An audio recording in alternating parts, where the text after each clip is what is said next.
In today's video, I'm going to teach you how to get a Salesforce QR code for the Authenticator in just 5 minutes. So let's dive right in and make this as simple and straightforward as possible.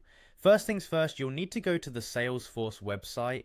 If you're unfamiliar with the web address, you can simply type Salesforce login into your preferred search engine, and it should be one of the top results. Once you're on the homepage, look towards the top right corner of the screen. Here you'll notice an option to log in. Hover your cursor over this area to proceed. After hovering, select the option that prompts you to log into Salesforce. If you're using Safari, Chrome, or any web browser, just click the button and you'll be directed to the login page. Now it's time to enter your credentials, input your username and password, then hit that login button. If you've set up any kind of two-factor authentication previously, you might have to verify your identity at this stage.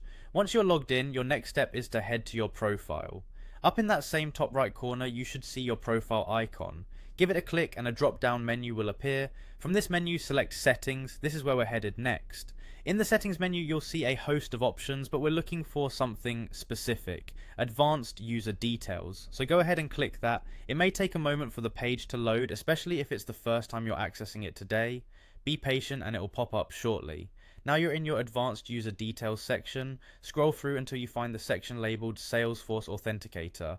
Right next to it, you'll see an option to connect. Click on that. This is where the magic happens. Once you click connect, follow the instructions provided to generate your Salesforce Authenticator QR code.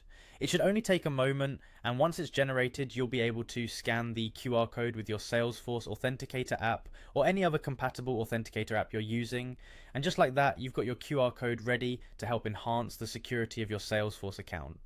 Thanks for tuning in, and there you have it. You've just learned how to get your Salesforce QR code for the Authenticator in a snap. Whether you're setting up Salesforce for the first time or just reconfiguring authentication methods, these steps will guide you through the process effortlessly. Happy securing, and don't forget to like and subscribe for more quick and easy tutorials like this one.